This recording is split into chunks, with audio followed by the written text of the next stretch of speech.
It is the penultimate act of the evening, ladies and gentlemen.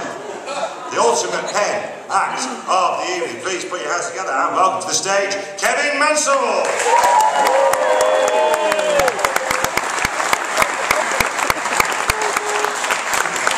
Thank you, Colchester. How are we doing this evening? Welcome to the first night of my Garrison Town tour. What better place to start your stand-up comedy career than in a town where a significant proportion of the inhabitants are trained killers? It's not so much the hecklers I'm worried about as the snipers. I know that sounds paranoid, but I was backstage earlier. There was a bloke there with a gun with 3 barrels. I said, "What the hell is that?" He said, "A trifle." Thank you. But it's been great getting involved with comic relief. I'll be honest with you, I didn't really know very much about what comic relief was. I mean, I thought it was just something that Jimmy Carr tried to claim on his tax return. Used to, obviously. But no, it's been fantastic getting involved with comic relief and for me, finding out how much they do for underprivileged children in this country. Because, you know, it's all very good and all very laudable, isn't it, to raise money for children in Africa, but we've got to look closer to home, haven't we? Yeah? I mean, day in, day out, on the streets of East Anglia, in all weathers, we see teenagers going to school with no coats.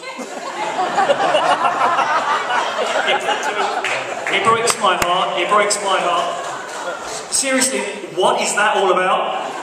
For goodness sake, but you picture the scene, teenager getting ready to go to school, looks out the window, snow blizzard, 3 foot of snow outside the front door, cars are skidding down the road sideways, dog walkers are pushing their dogs with frozen stiff leads, teenager looks out the window, assesses the scene and thinks, sweatshirt?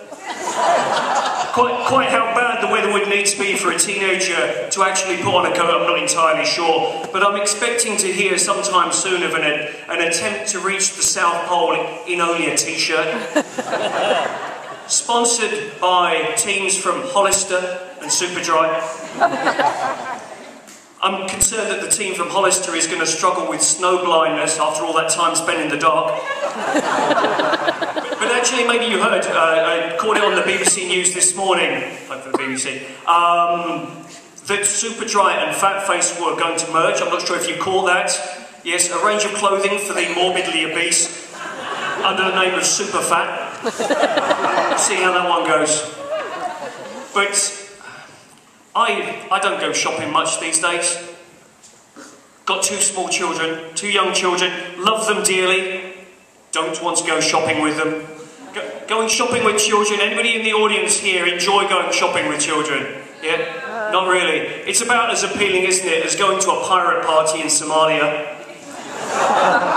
It's never going to be plan A, is it? It's never going to be plan A. But I did happen to be shopping. I was in Cambridge the other day and I spied down a side street. There was a little sign and it said, "Watch batteries and straps fitted." So I did. I wouldn't recommend it. It's not a great spectator sport, to be honest with you.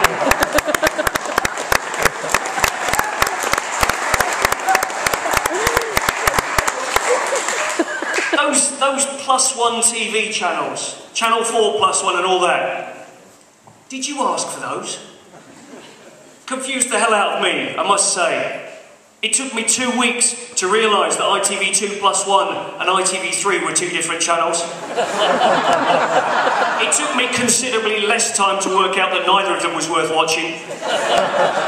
And then I spent 2 hours on New Year's Eve looking for BBC 1-1 so I could go to bed early. Ladies and gentlemen, you've been very sympathetic. I just